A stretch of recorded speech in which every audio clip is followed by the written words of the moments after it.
ल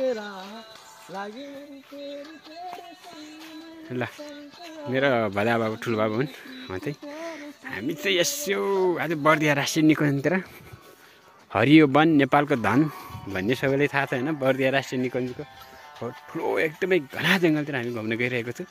निकै रमाइलो अनि रमणीय ठाउँ चाहिँ यो पर्यटनहरूको लागि पनि एकदमै उपयुक्त अनि राम्रो ठाउँ छ है।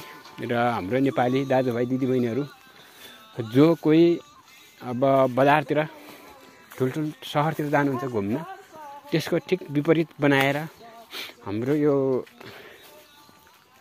नेपालगञ्ज बाँके बर्दिया राष्ट्रिय निकुञ्जतिर आइदिनु होला पनि भन्न चाहन्छु घुम्नको लागि। यस्तै हामी नेपालीहरूको सबैभन्दा ठुलो सम्पत्ति भनेको नै नेपालको यही हो, हरियो वन नेपालको धन भन्ने एउटा उखान नै छ होइन। र हेर्नुहोस् त जिन्दगीको सबैभन्दा ठुलो यहाँ मान्छे अनि जिन्दगीको सबैभन्दा ठुलो उपहार भनेको नि यही हो कि घुम्ने हो सबैभन्दा होइन। घुम्नको लागि जो कोही इच्छुक हुनुहुन्छ होइन, उहाँहरू चाहिँ ठुल्ठुलो सहरतिर ठुल्ठुलो फेमस ठाउँतिर भन्दा पनि यस्तै हरियो वन अनि यस्तै जङ्गलतिर आउने घुम्ने होइन। यो चाहिँ बर्दिया राष्ट्रिय निकुञ्जको सबैभन्दा ठुलो जङ्गल हो। हामी यहाँ घुम्नुको मजा नै बेग्लै छ। ल यहाँ खोलाहरू पनि छ यहाँ। ल कति राम्रो ठाउँ छ। हामी घुम्नको लागि हो, हामी त्यस्तो केही विशेष कामले पनि होइन। बाघहरू पनि ल ठुलो बाघ तानेको आहा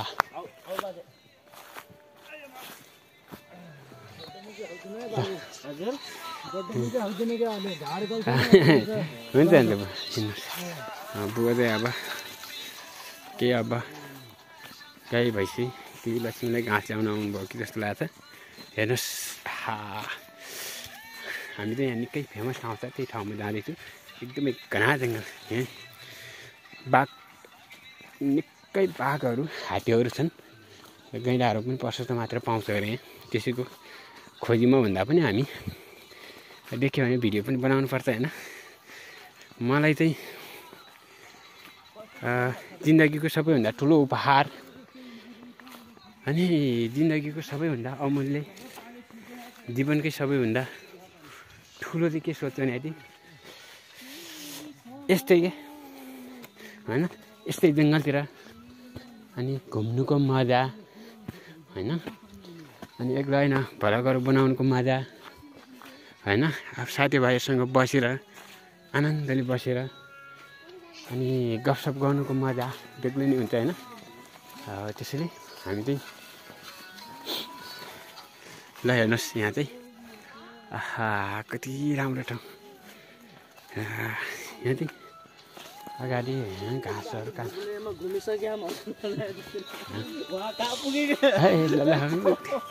ल हामी चाहिँ घुम्नुको लागि साथीहरू अगाडि पनि गइरहनु भएको छ। अनि 2-3जना साथी अगाडि हुनुहुन्छ, एउटा भएर अनि म चाहिँ भ्लग बनाउने भएको कारणले गर्दा पछि एक्लै होइन आनन्द आउँछ होइन। बर्दिया राष्ट्रिय निकुञ्जको जङ्गल हेर्नुहोस् है। हामी मेन रोडको लगभग 1 मिनट 1.5 मिनट भित्र छिरेका छौँ। अझै हामी 15 मिनटसम्म भित्र छिर्नेछौँ। यस यो एउटा यस्तो यो हो पत्ता, यसको मतलब जेसँग मतलब कि खेलाउन जस्तो बनाउन मिल्छ, खेलाउन जस्तो बनाउन मिल्छ। अनि यसको एउटा फल पनि भन्ने हुन्छ, एउटा थाकल जस्तो के थाहा छ भन्ने हुन्छ। सबै यहाँ बुटाहरू छन्। त्यो ठुलो भएपछि पछितिर होइन यसले एउटा काँडा चिज हुन्छ, त्यो पनि त्यसैमा तल जरामा। तर त्यो फल होइन खुब मिठो हुन्छ, छुहारा जस्तो टेस्ट दिन्छ त्यसले भने। ल हाम्रो चाहिँ अलि अगाडि एकदम फास्ट हिँड्नुपर्छ होइन। उहाँहरू चाहिँ कहाँ पुग्नुभयो साथीहरू? मतलब यो एउटा बुटाको ऊ पनि बनाउन मिल्छ, त्यता खेलाउनाहरू जस्तो मतलब कस्तो यस्तो अगाडि यसो न फर्केर अनि बोल्दै गर्नु न, तपाईँको रियाक्सनहरू दिनुहोस्। अरू के दिने अब हिँड्नुहोस् अगाडि। अब हेर्नु उहाँ चाहिँ कहाँ पुगिहाल्नु भयो, उतातिर सामान। हाम्रो साथीहरू निकै अगाडि जानु भएको छ। हामीलाई हेर्नुहुन्छ, हामी भ्लग बनाउने भएको कारणले गर्दा हामी दुईवटा अलि पुसाइ र भदाको मिठो गफहरू पनि आउँछ अनि भलोहरू पनि बन्छ। त्यसैले यता हराइदिउँ नि कि एकदम फास्ट हिँडौँ र अलि एकछिन दौडिनु त तपाईँ। अब साथीहरू कहाँ जानुभयो? साथीहरू छोड्नुभयो कि क्या हो? मलाई खोज्नुपर्छ। हरायो भने त गाह्रो छ। हामी निकै बाघ पनि छ अरे बाघ हेर्दैछौँ साथीहरूसँग। बाघ पछि ल भयो अब यति नै हामी बिस्तारै हिँड्नुपर्छ है। चाहिँ मेरो ठुलोबाबु चाहिँ आर्मी बन्ने चिन्तनमा हुनुहुन्छ पछि। कहिले मेरो 19 वर्षको भयो। ल यहाँ ठुलोबाबु तपाईँको बस्ती पहिलेदेखि भएको कारणले गर्दाखेरि यहाँ कस्तो मृगहरू पाउँछ? यहाँ जनावरहरू कस्तो किसिमकोहरू पाउँछ यो राष्ट्रिय निकुञ्जमा? यो जङ्गलमा बाघ भालु सब पाउँछ होइन? अनि बाघले मान्छे खाँदै खाँदैन भेट्यो भने? अब बाघले अब शेर हो के अरे मल लगाएपछि खान्छ। ए अनि जस्तै बाघले शेरले होइन अब नयाँ मान्छेहरूलाई पाउन मानेर खाँदैन होला नि? के खाइदिन्छ? त्यो त अब त्यसको भोकको ऊ हो। अब त्यसले शिकार पायो भने आफ्नो दावत उडाउँछ हुन्छ।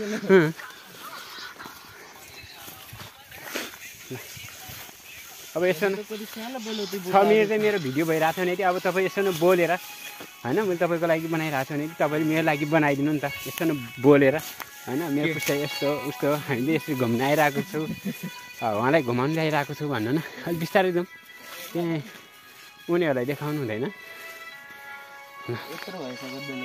लिनु नि त यो लिनु। अनि यो चाहिँ मलाई चाहिँ चट्ट भिडियोहरू बनाइदिनु तपाईँ बोल्नु होइन।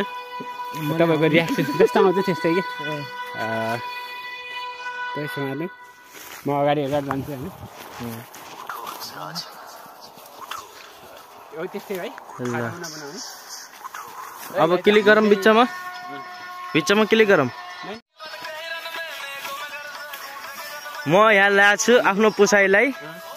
यो जङ्गलमा पुसाइले घुमाउन ल्याएको छु। अनि यहाँ चाहिँ यो जङ्गल फेरि सबैभन्दा ठुलो जङ्गल हो। यो सबैभन्दा ठुलो जङ्गल हो। यहाँ बाघ भालु सबै चिज छन्। यहाँ पुसाइलाई यतैतिर घुमाउन ल्याएको। अनि यतैतिर अगाडितिर हाम्रो फुपू चाहिँ हुनुहुन्छ। उहाँ चाहिँ घाँस काट्दै हुनुहुन्थ्यो र यहाँ भन्नुभएको छ यस्तै घुम्नको लागि मैले ल्याएँ। हेर्न सक्नुहुन्छ हजुर। ल यो बर्दिया राष्ट्रिय निकुञ्ज होइन सबैभन्दा नेपालको निकुञ्जको हिसाबले भन्यो भने चाहिँ बर्दिया राष्ट्रिय निकुञ्जमा आइरहेको थियो। यो आधोमा होइन कि आधोमा होइन।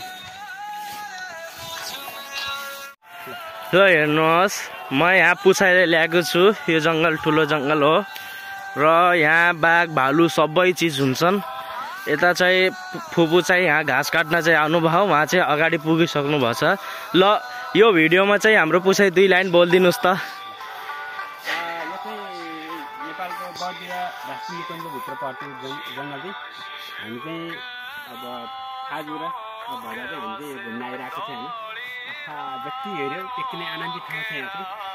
है सबै साथीहरू टुरिस्टको लागि घुम्नुको लागि एकदमै राम्रो ठाउँ छ। सबैजना आइदिनु होला।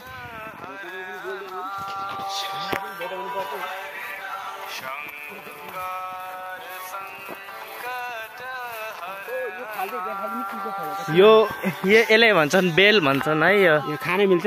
यो चाहिँ अहिले पाके छैन। यो पाक्यो भने यो आफै खुसबु एउटा दिन्छ बेलको खुसबु।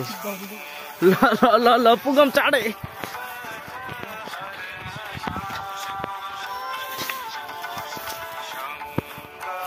यस्तोमा डेटिङ जानुको मजा नै अर्कै हुन्छ होइन।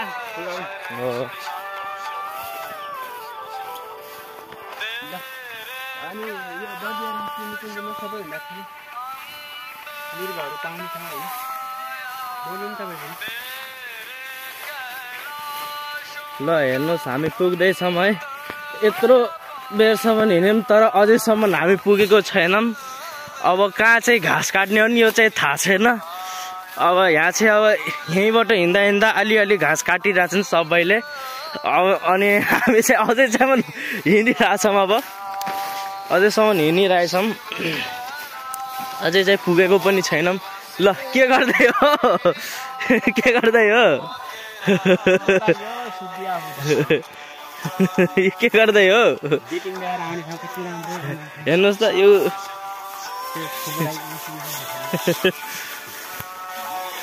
यहाँ चाहिँ हुनुहुन्छ फुपू हाम्रो।